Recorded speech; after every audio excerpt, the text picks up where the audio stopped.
Good afternoon, everybody, and thanks for tuning in. John Kelly, profiler here, and welcome. Welcome to today's show, The Making of a Monster or The Making of a Serial Killer. Evolving. Watching a serial killer evolve. Maybe, and a monster evolve. Yeah, we're talking about Rex Heuermann here, who is absolutely innocent until proven guilty in a court of law. But let's face it, the facts are the facts. He's the only one that's been indicted on all these murders over in Gilgo. And with that in mind, I want to send out our deepest condolences to all the families and friends of all the victims in Gilgo and all around Gilgo, for that matter. Also, I really want to thank, and I'm honored to have Dustin Ranck and Pam Bogart here today. Dustin, fantastic investigator, private investigator, really understands the streets, works the streets. Pam Bogart, an unbelievable researcher, fantastic investigator. She's worked for probation and investigated for probation for over 30 years. Okay, so, I mean, you got top of the line people here, folks. Top of the line people. And they're really, really good at what they do, no question about it.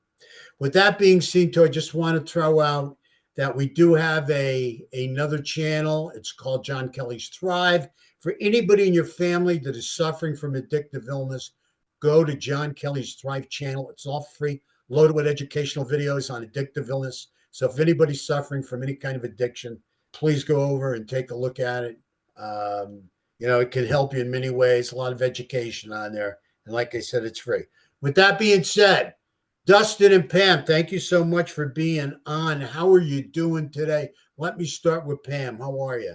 I'm good, John. Thank you for having me. Glad to be here with everybody. Our pleasure. Yeah, same here, John. Thanks for having me again. It's good to see everybody as well. Yeah. Just cranking along, man. Cranking through the school action. You do it all, don't you? Yeah, well, I mean, you do it all. Running out of time. Gotta get it done, Get her done. Okay, yeah, I get that.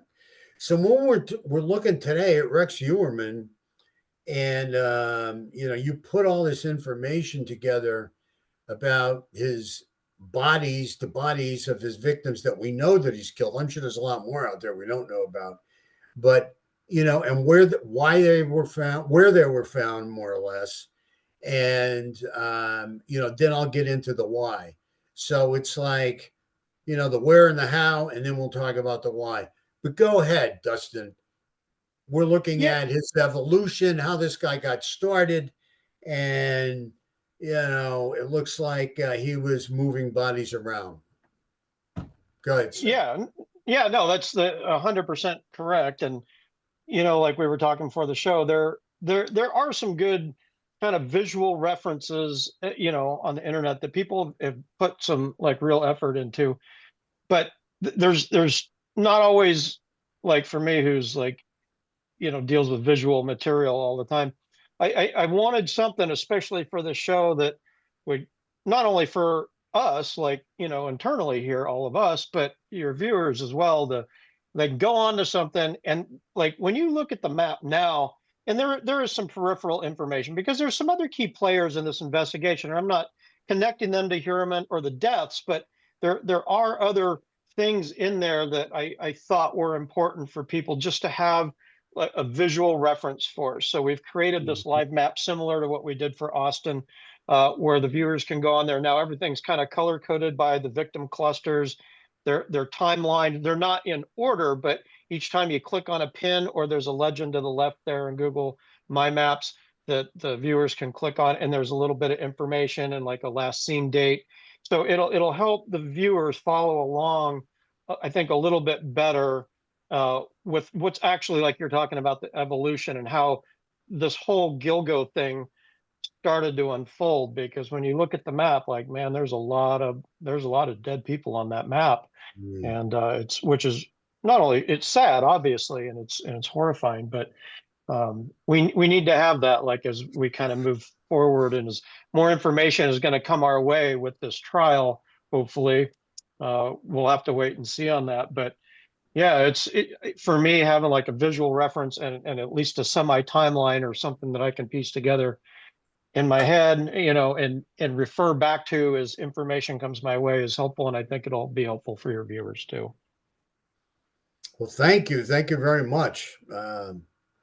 No question about it. I mean, we work as a team, and you definitely get the info out there. When we're looking at him, and we're looking at, I believe Sandra Castillo was in 93, and she was all the way out there. Is that correct? Okay. Yeah, she's like So way out at the east end of the island. Yeah. way out there at the east end of the island. And, this is the way a lot of these guys start off. After their euphoric, ritualistic murder, and after, they get their high, it's really a high. They get a high out of it and killing someone. Then is when they crash. And I've talked to a number of serial killers about this. This is when they crash and they start to feel fear. They start to get scared because they have a body on their hands and they don't know what to do with it. And especially if it's early on, in their killing career, maybe even their first, I don't know. But what they try to do is put as many miles as they can between them and that body. So they try to haul that body out somewhere, to a secluded area and get rid of it, miles from where they live, right? And, this is when they start to evolve, all right? And this is when they start to weigh the risk. And the fear has a lot to do with the risk, right? And so, because it's early on in the game and they're feeling a lot of fear, they're feeling a lot of risk because, if they get caught, they're going to jail. And the easiest way to get caught is you have a body in the car, you're toast, right? So they want to get her out there as far as they can, get her away from other people, and hopefully nobody will be able to trace it back to them. Because every mile, every quarter of a mile, all the area they can cover between them and that body, when that body's found, I mean, all the people in the complete area become a suspect. Nobody knows who the suspect is, right? So the more miles they can put between them and the body, the more possible suspects for law enforcement to weed through. They can put between them and the victim. It's quite a situation. That's the way they think. More miles equal more people, and I'll be safer. They'll never think it's me. They'll never know it's me. Of course, he didn't take into consideration the various hairs. But go ahead, you're right on. Yeah, it's funny, this when we started this map project. I mean, it actually started life a while back as we were looking a little bit deeper into some of the peripheral information around Shannon Gilbert. So it kind of started out as a Shannon Gilbert map, but we, obviously we don't have any connection to Heuermann with her, but Not yet. no, but we left it in because we thought it was important, very much in the same way as we felt it was important to like continually talk about Tanya and Tatiana, right? Like we don't want those people to be forgotten. And, it's, for anybody that hasn't been following along really closely, Shannon Gilbert is a real hero, right? Like without that, I mean, as tragic as that event was and as tragic as her death was, and nobody wanted that to happen to her. But because of that, this whole thing got a fire lit under it.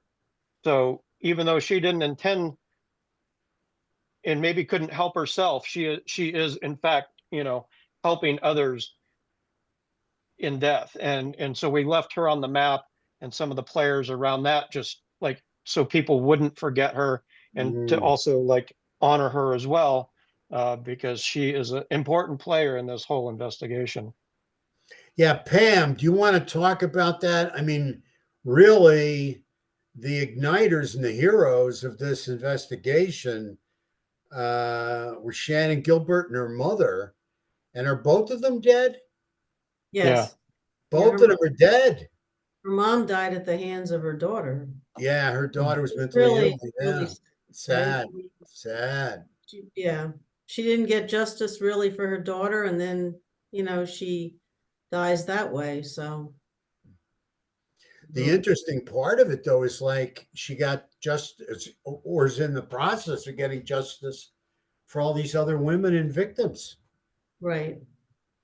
But I can't, you know, like, it's just as my opinion, I can't help but think that she could be a part of, you know, of the Gilgo murders, because it's just some of the things that, you know, that I can't shake out, you know what I mean? That, you know, like where her clothes were found, you know, like you could go into these big details, like, you know, like I know Dustin and I have talked about this, right, Dustin? Yeah, About, yeah. yeah, about like, you know, that there just seemed to be, you know, so many players, and Heuermann had a connection to those, probably had a connection to those people on Oak Beach, I'm sure, in some way. I'm not saying that he was friends with them. I'm just saying that, I don't know. It's too ironic for me that she was found there, that she was found face up, that her clothes were not near her, nor were her belongings. She could have been, I mean, you know, I know that people are saying she was high and she could have been high, but that doesn't mean that she wasn't murdered. So, Absolutely. yeah. 100%. And I think you hit the nail on the head, Pam, when you said so many players, possible players, Possible players, right? right? I Right. mean, there are But also, in you her know, case. I mean, you know, once again, like I'm bringing up Heuermann, but you know, and he's innocent to proven guilty, but that was his trophy garden there. He was probably driving by there a lot to get his jollies, you know, like these serial killers do. Who knows if she ran into him? You know, Tell you, she could have been running towards the road. He could have been riding by. He could have been sitting there. I mean, you know, you never know.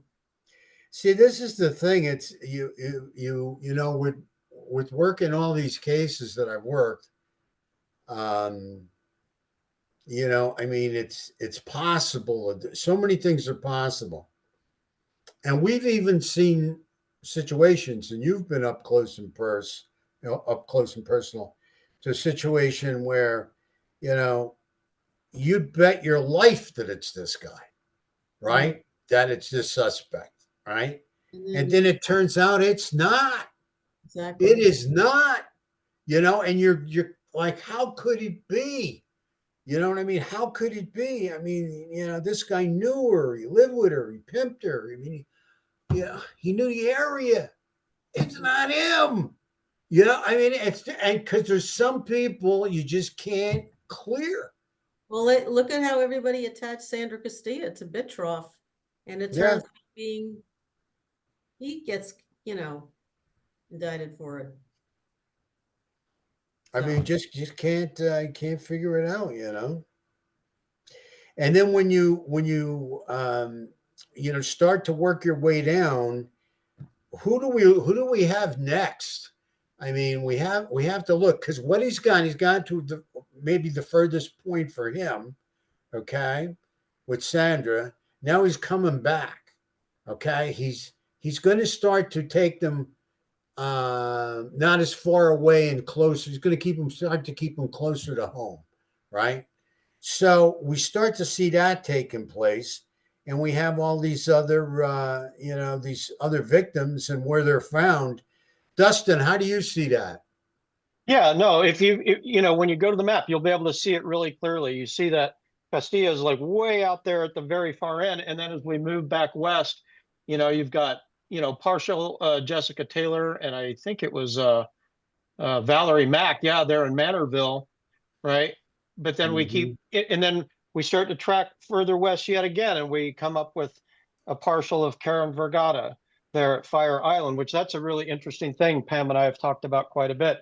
And I've actually been there. I was there last May and getting ready to go back and kind of work that area a little bit again. But Fire Island's obviously a really cool place, but you're only getting there by boat or you're walking or riding a bicycle in. Like it's not you ain't got a highway running through that place. So that's a pretty, I mean, depending on where the currents are, and I'm not savvy enough with the currents of the, Great South Bay, but you see Vergata, and then of course as you kind of move west again, you start to get into where the cluster is, and man, that's where stuff really starts to lighten up, and boom, boom, boom, like you're getting partials, you're getting whole bodies, and you're getting a lot of them too, and then of course parts of Karen Vergata show up there, and then obviously Baby Doe Tatiana shows up there with other parts of Valerie Mack. I mean, and Pam and I have really been kind of digging into this because there's a lot of,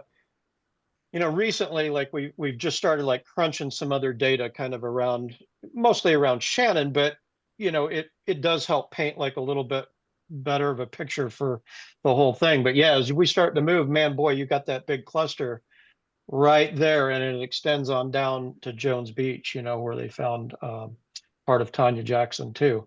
And then of course Hempstead Lake, that's kind of an interesting thing too. Like, and I'm going to piggyback on what Pam was saying about, Rex doing drive-bys. Well, Shannon, we can't connect her to Heuermann right now, but Shannon disappeared on a Saturday morning. So, he's not going to be hoofing the subway necessarily into Manhattan on a Saturday. I could absolutely picture that dude doing some hot laps, visiting his girls. And, if Shannon makes her way to the road, you better believe he's taking that chance, because that's going to be way too good. If he's riled up from taking his drive-by, like Pam was saying, and he sees a half-dressed girl in distress on the side of the road, you can almost just kind of play out in your mind that like the amount of risk is for him is out the window. He's going to make the move. Like that opportunity is going to be doubt about it. No way doubt too about good, way too good for a guy like that. So, man, it's, and then when you look at Hempstead Lake, where part of Tanya Jackson was found, well, hell, like, I mean, we think that area has some additional significance, but we can get into that another time. But the old Long Island Railroad runs right by there. I mean, he's taking that Long Island Railroad, the same one I took to and from Massapequa, right into Manhattan every day. Like, if this guy has got a proclivity for having like a special place for something, he's going to see that place twice a day. Right. So, yep, he can look at that every time he goes to work. Just literally, yeah. He can fantasize in his mind, like, because that was such a brutal display, right? Like, even though she wasn't out in the open, but I mean, it's almost more graphic, the fact that they found her in that tub, and with a guy with that kind of like sadism going on. Like, yeah, absolutely, he's riding by the train, he's getting off on that.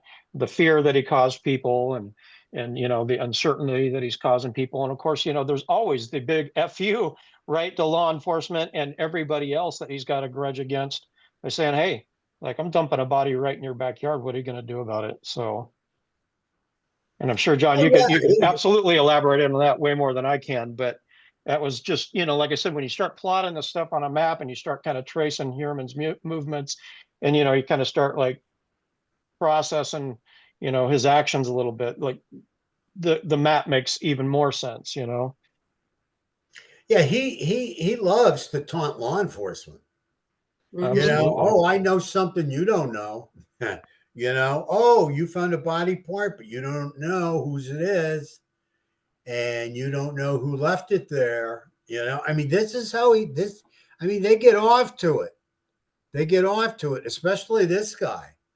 I mean, he had it set up pretty well. Now, with the first victim that we suspect, I can't say for sure. Definitely, she was the first victim, because this guy, the sky could be the limit for this guy, in all these years. but we didn't find any of the first victim or Sandra Castillo's body parts, right? None of her body parts were found at Gilgo. So now the next victim, I think you are finding some of her body parts down at down by Gilgo, right? That we know of. And now maybe he didn't start it with Sandra, but I think he started with the second victim that we know of, that we feel is the second victim. Because now he's decided, I need a trophy. I need a trophy, but where can I keep this trophy? I want a body part as a trophy. I like to torture women. I like to pull them apart. So I want to keep a part of them so I can, fantasize it and enjoy it and get off to it, right? So, but where can I keep it? I can't keep it at home because the family will be coming back from vacation or whatever, right? I mean, so where am I going to put it? Well, why not by Gilgo? I go there pretty much every day or buy there, right? Let me put it over at Gilgo. And when I want to, I can just go down and, that'll be my dump site or my trophy garden or whatever the hell he thinks it's going to call it. And I'll keep them all down there or a part of them all down there. And he started off with a part of them. I'll keep a part of them all down there. And then I can relive that fantasy of what I did to them. And, it gets me sexually excited like it does others. And, I can enjoy, being down there and not having to drive very far from my house. Right. So this is the evolution. This is him evolving. Now he's creating, a trophy garden. I was surprised, like you were, Pam, when the jewelry popped up, you know, in that tub. And because that is not, in many, many, many cases, they take the jewelry. Right. Yeah. And that because it's easier to carry. They can keep it in the house. You can't keep body parts in the house. They're going to smell, they're going to decay, right? There's going to be a horrible odor. Other people in the house, especially, are going to know something's rotting, Right. in the house.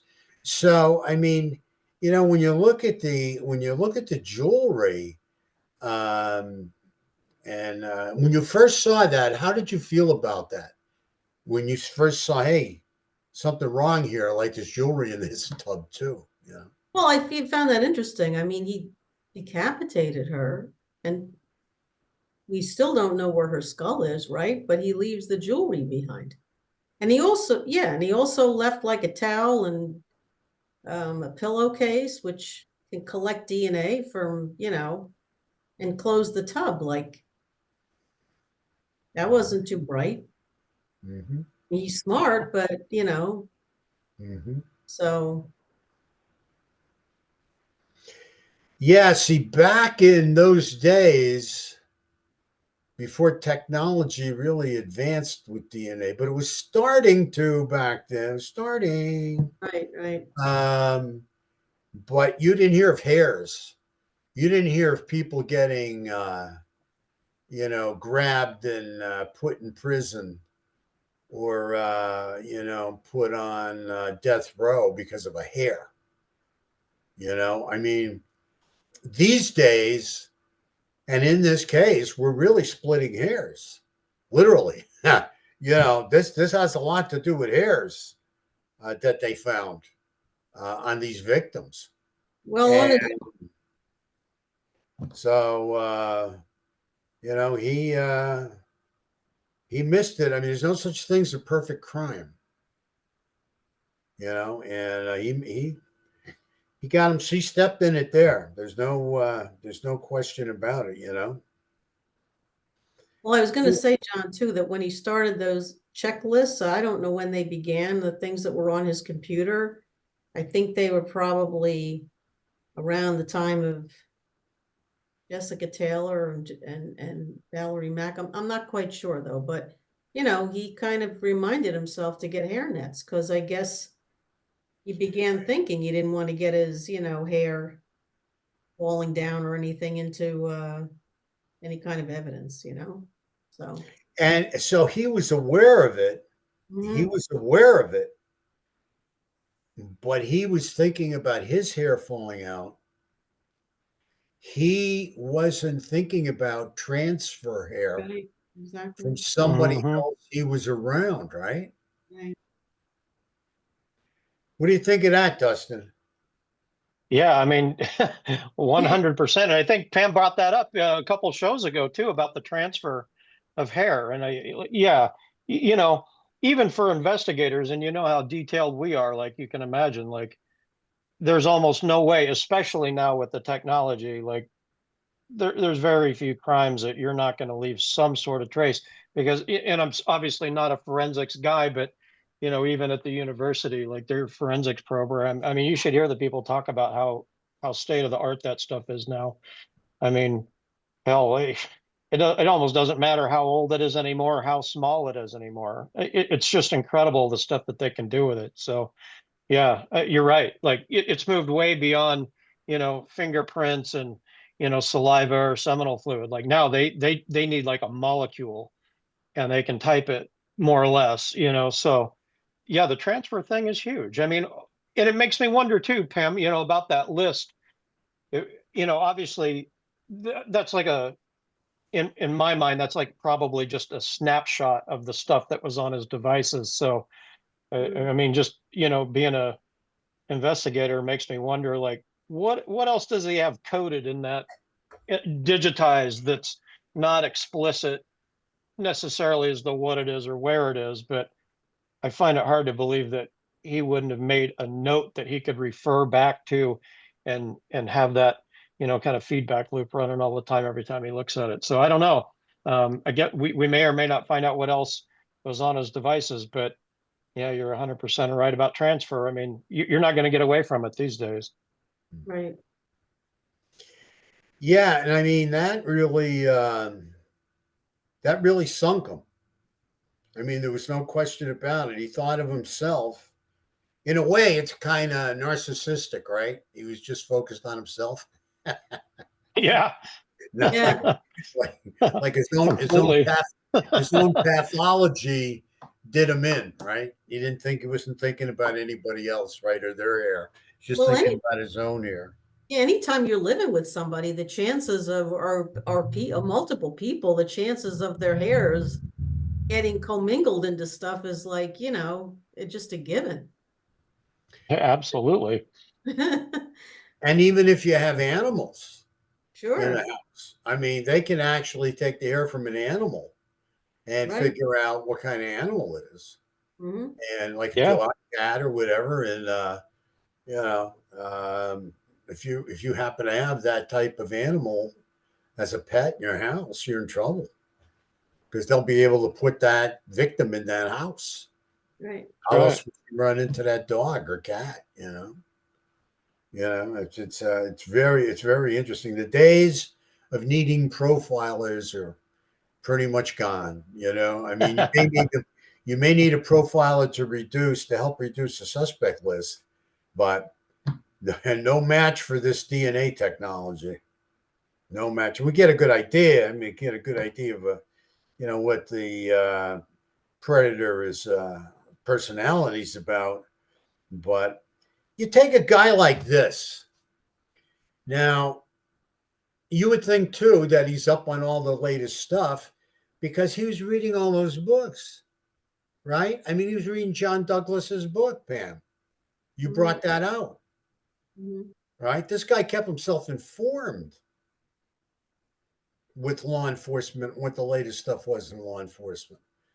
And we put that in a profile which you brought out years ago, right? That he probably knew something about law enforcement or law enforcement procedures or techniques, because it was just the amount of bodies was just and in that particular area was just unbelievable, and that nobody had a pun intended clue who this guy was, that was committing these murders. In fact, he changed his MO to make it look like he had a couple of guys at the least. And he also was keeping track of Bitroff because he Googled him a lot. A lot. So Yeah. He kept looking at Crazy Johnny, that's for sure. Yeah. I'll bet you that was interesting to him when Bitroff got arrested. I mean, that was really, he probably was like shock and awe, right? mhm. When that took place, right? So, the other thing is when we look at the great work you guys did on Tanya and Tadina, is right? Am I saying it right? Tanya, Tatiana. Tatiana. Tatiana. Okay. Yeah, I got it. All right. I'll get that sooner or later, folks. Sorry. But Tanya and Tatiana, okay, when we look at them, right? I mean, we were going over something the other day, and in breaking it down, this guy's one of the worst of the worst. If he is, in fact, the killer, he's innocent until proven guilty. In a court of law, there's no question about it. But you have to understand, when you go back and you look at it, and you like analyze the whole case, he used to get off on calling victims Mhm. and talking to them on the phone and telling them what he was doing to their loved one. And they'd be crying or carrying on or feeling anxious or fearful or scared. And he was getting off on this. He enjoyed this.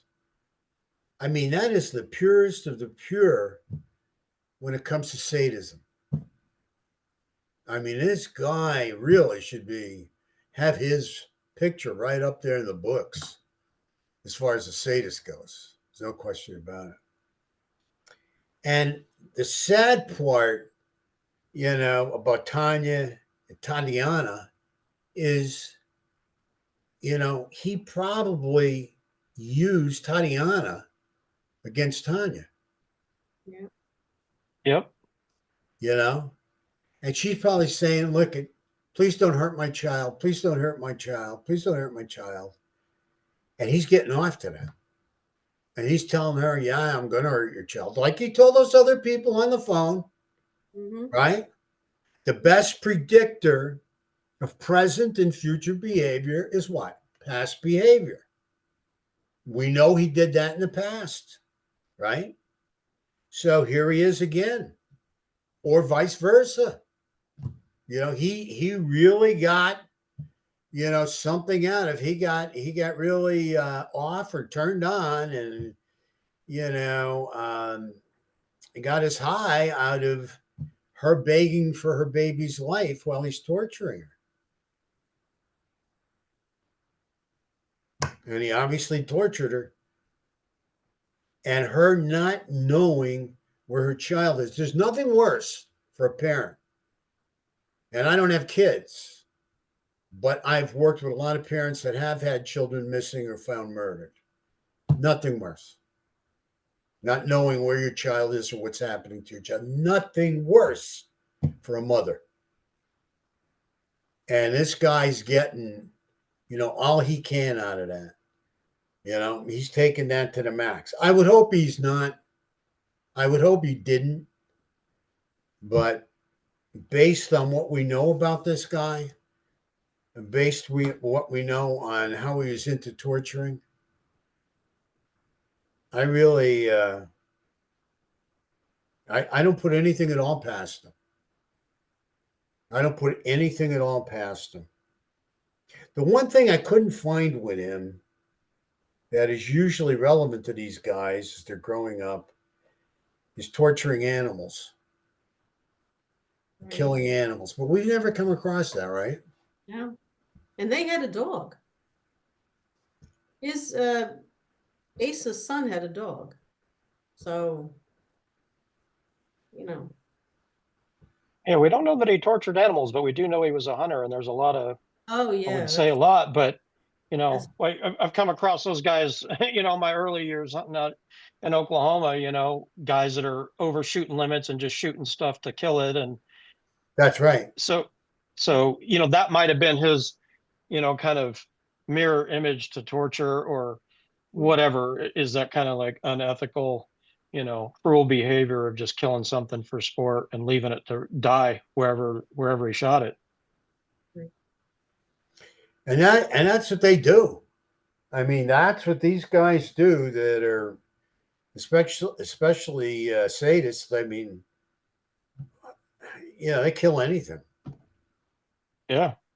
They kill anything. I mean, no reason for it. There was a guy up in Massachusetts, and he had a puppy for sale, and he wanted $200 for it. And the guy said, "I give you 180." Then he said to the guy, "Well, you won't give me 200 for this dog?"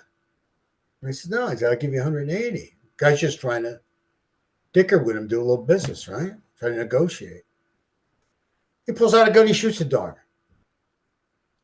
He shoots the dog. I mean, not take the 180 or not say, "Come on, give me the 200. This dog's worth 200. It's a good dog." Just kills the dog right there. Yeah. I mean, here's some sick, very, very sick people. I mean, that's a show we should do. Not sick people or violent or evil people. Very, very sick people. That's what they are. They don't. It doesn't matter to them. Animals are helpless, just like these victims that they pick are. Oh yeah. In fact, one guy told me. I'm sorry. One guy told me, I'll work my way up. You work your way up from small things to big things, like from animals to humans. That was his thought process on how he could desensitize himself to kill a human by starting off small and working his way up from smaller animals to humans. Yeah. I'm sorry, Dustin. Go ahead.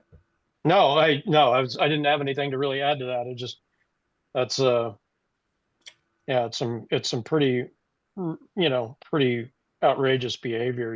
It's even weirder when you run into it in the field. If you're hunting and you come across somebody that's just, hell, blowing a porcupine out of a tree or something for no reason. I mean, the thing ain't doing anything. It's not hurting anybody, but they just don't want it there. Or they just think it's, a lot of people think that shit is funny and it's not. Just jumping back to his narcissism and his sexual urges and his hypersexuality, that we've talked about a number of times. I mean, that's what got him caught, right? I mean, the big ogre that tried to get in to get the sex worker and took off in a Chevy Avalanche. Yeah, I mean, isn't that the narcissism coming back the second time? Not leaving well enough alone. Like, okay, you didn't get the girl the first time. You weren't able to get that girl, but now you're back. You're sexually excited. You're so sexually involved in your fantasy over this girl that you can't let her go. Even though two people saw you, they fought you off. They know what you look like. They know what kind of vehicle you drive. You're back there. See, that's that sexual urge in these hypersexual serial killers. But also, it's that pathological narcissism. I want her. She's going to be mine. She's mine. You think that could also feed into the fact, John, that he thought, like, how dare you outsmart me? Because they kind of ran a joke on him. Like, you know what I mean? Like, yeah, those two guys came barreling in. They weren't going to let her. She was only going to dance or something, and she wasn't going to do it. So they kind of like tricked him, and he figures, nobody does that to me. So I'm going to go back and, get her. 100%. Yeah, 100% too. Because if you go back and you look at his childhood, and you know what, it adds into taunting the police. How much he was taunted and belittled, when he was growing up. So what's he do? He taunts and belittles people, right? Like when he was a kid, he was really taunted and belittled, right? Made fun of, right? So he was hurt. And we know hurt kids hurt people. Hurt kids hurt people. Yeah. So You know, here's this guy doing, really going ballistic on people, but yet the taunting is there if we look for it. I was Right? just thinking about this too, like maybe it's a FU to his family, because his uncle, his father's brother, was not only a police officer, but I think went into the FBI. So kind of like I'm smarter than you type of thing, Always. Yeah. Go ahead, Dust. No, I was just agreeing with Pam that it makes perfect sense. And, I mean, if that guy is literally telling his entire neighborhood, I completely believe that angle. Absolutely, that you brought out last time about, well, the big FU to the neighborhood, right? Like, you can't believe it stops there. There's no way. Mhm. Yeah, because that's so blatant. Especially if somebody's trying to get something pulled over on him or pulling a joke on him, making him look like a fool. That guy, any guy that is operating like that is not going to ever let that go, and he certainly isn't. Yeah, no, he's carrying around a real mad on, man. He's really, really angry. This guy's enraged. What's amazing to me is how he turns it on and off. I mean, I've seen that with Bundy. You know what I mean? You've seen it. But with this guy, you saw it up close and personal and again, he's totally innocent until proven guilty in a court of law. I have to keep saying that because it's true, right? He can walk out of that courtroom innocent and a free man. But if you think of how charming he was, when he was being interviewed by the guy that was selling commercials or advertisement or whatever. Real estate guy. Yeah, I mean, Yeah. talk about, I'm just a cabinet maker's son. I mean, that's all I am. Mm-hmm. John, I just thought of another story around that, actually. There was a woman, I heard this recently too. There was a woman who used to work for him in some pretty top capacity. She went on to get her own firm, right? And supposedly he would go where her firm was. He would go over there and just stare up at them in the window. Like that is real. Wow. Like, how dare you leave me? You left me. How dare you, type of thing. Like, that's what I'm saying. He doesn't, you don't do anything over him. Oh, if you just scratch Mm-hmm. the surface, if you just scratch his surface, Yeah. you better be on your way out of town. If Mhm. you're a woman, for sure. Yes. For sure. If you're a woman, for sure. Right. Right. Do they have him on suicide watch? I hope they have this guy on suicide watch because this guy is a prime candidate, to commit suicide. Yeah, Pam, you would probably know better than I do. I don't know if they do or not, but Yeah, I don't think so. I mean, I haven't heard that he was, but I mean, I can't see him hanging himself. He's too big, right? Like he pull pull the top down, pull the roof down on top of everybody. I mean, but I mean, I have to be honest with you. You know, he's a smart guy. He's a smart guy, and he's smarter than Israel Keys. He's smarter than Israel Keys. And Israel Keys, he manipulated the FBI to take him off suicide watch and to give him more open freedom. And he was able to get them to allow him to participate more, in daily activities. And in the end, when he was supposed to confess or give them the testimony, he killed himself the night before. Because he was put in a position where he was able to do that. So he set them up, he manipulated them, he niced them along. You know, he got off suicide watch and then eventually killed himself because with a lot of these guys, especially the smart guys, that's their last act of control. You think you're taking me in front of a jury? Mhm. You think you're taking my family in front of a jury? You think you're going to do this, you're going to do that to me? Guess what? You're not, because I'm not going to be around.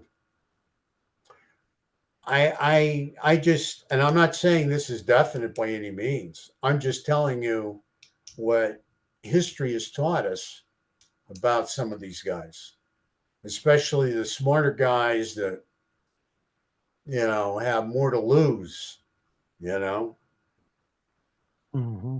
And there's been a number of them. They don't want to be drugged through the newspapers, through a trial, through the press, and a lengthy trial.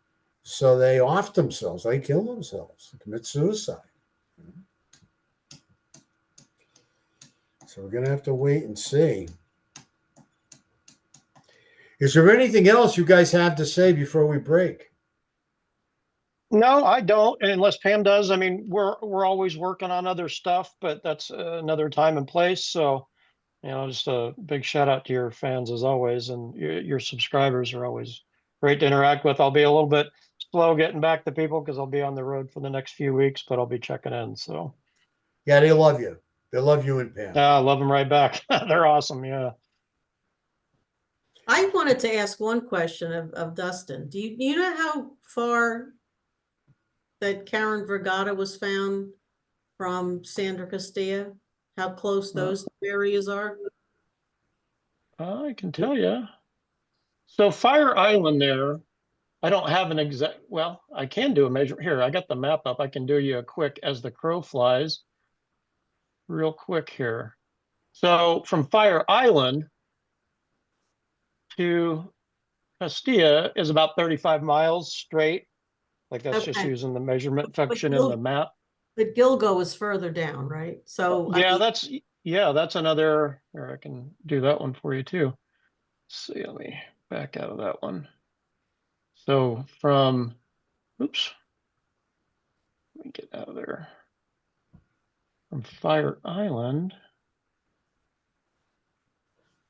Give me 2 seconds here. There we go.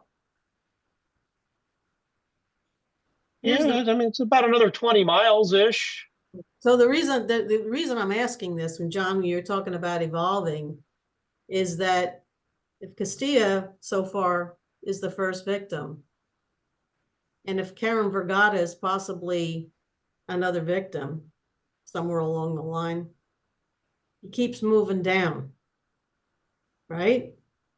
Because, right, I mean, like if that's why I asked you the locations of them, because if he keeps moving, I'm not, what is it? Is it south? I mean, I'm not, you know, you're better Yeah, with, he'd be moving back. If he's starting out with Castilla, he's going to yeah, be moving kind of back.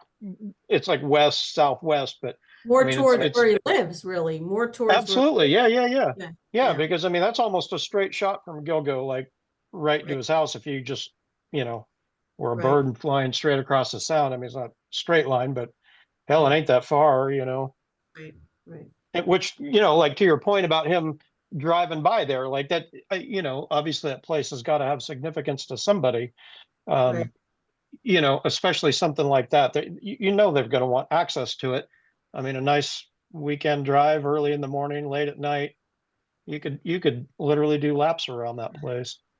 Didn't he went duck hunting with his father? You know, I think he went on the lake. I mean, on the ocean. You know, he went there with his father a lot. Maybe that's the significance to it.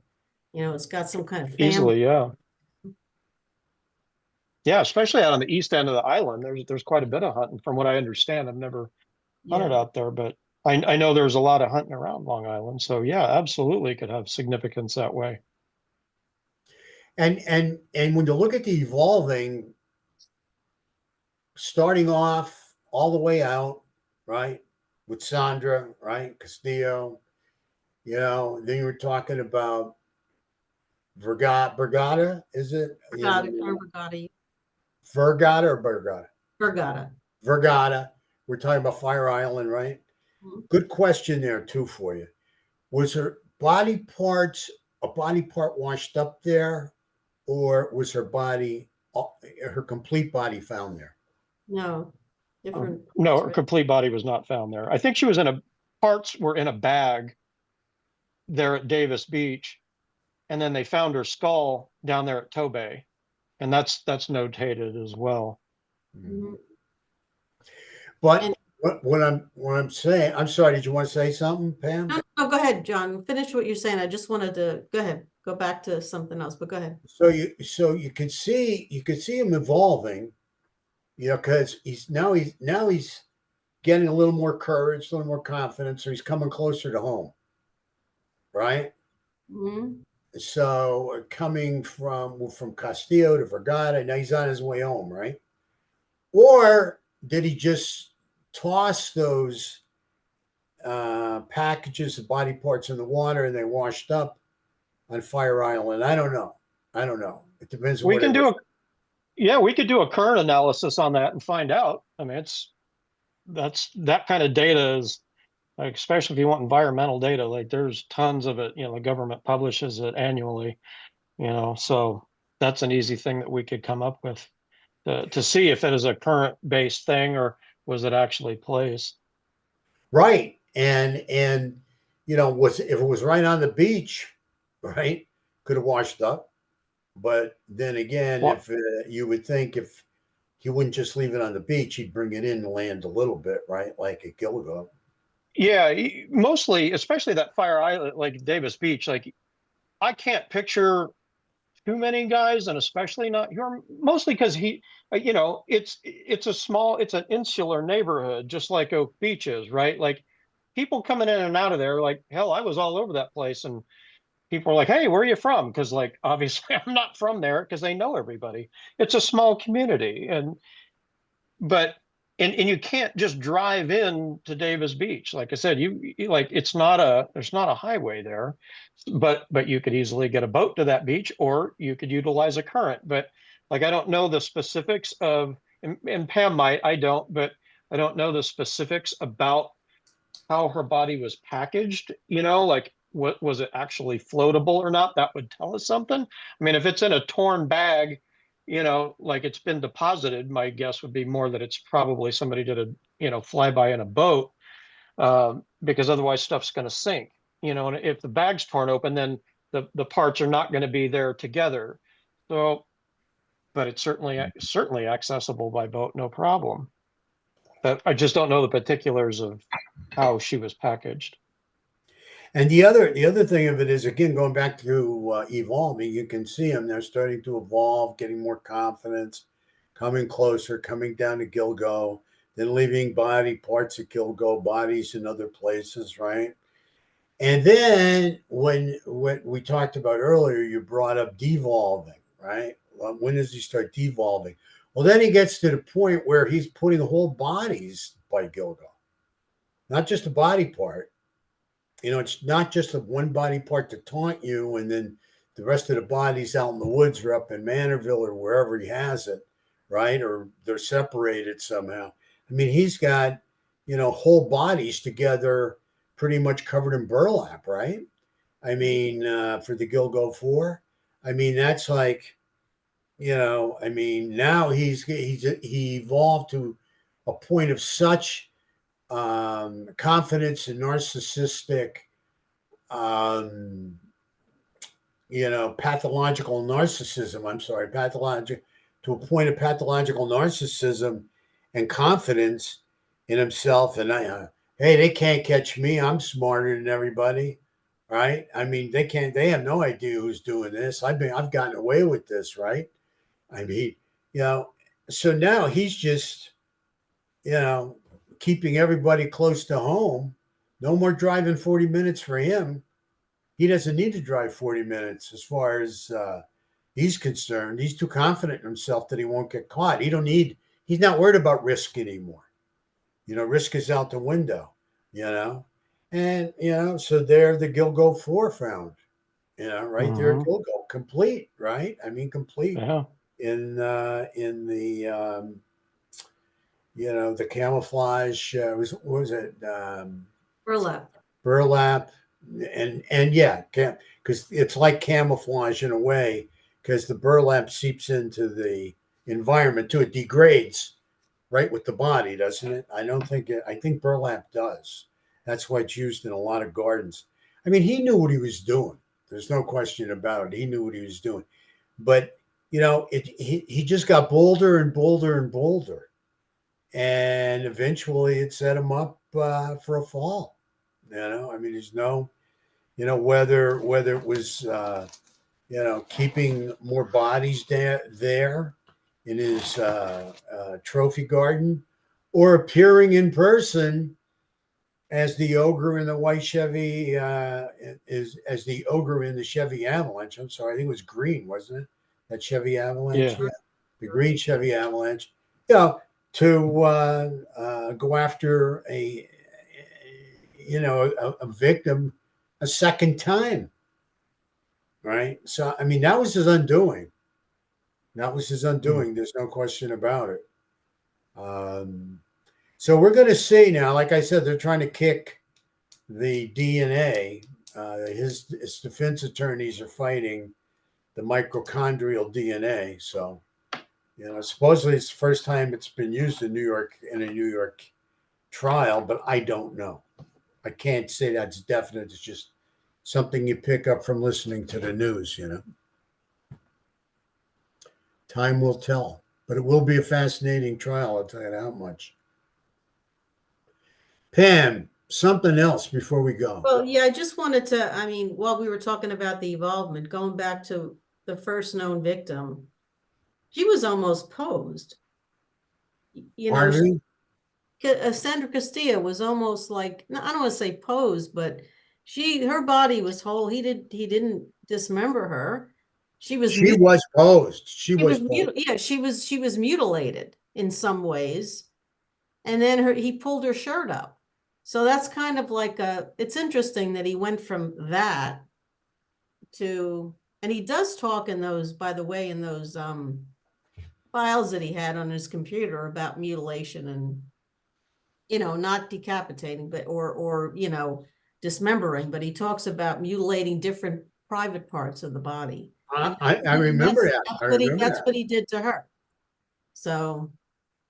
I remember that. Yeah.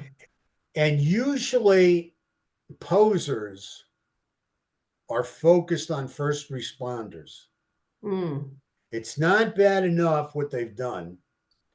And now they want to shame the victim after killing them as much as possible. So they put them in these poses, usually sexual poses. Okay, that's shaming them.